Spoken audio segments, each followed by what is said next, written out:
ng iba.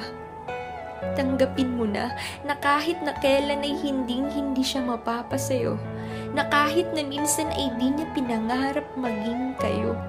Kaya itigil mo na ang magpakatanga na kahit na malinaw na ang lahat ay andyan ka pa rin umaasang mapapasayo siya. Ang labo na dahil una pa lang di na ikaw ang pinili niya. At heto ka, habol ng habol sa kanya kahit na alam mo na sa dulo ay nasasaktan ka. Masaya na siya sa iba.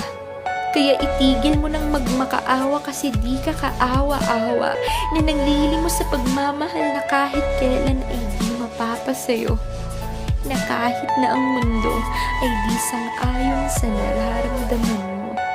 Huwag mo nang puyahatin ang sarili mo kakaisip sa kanya kasi kahit ni segundo ay di ka pumapasok sa isip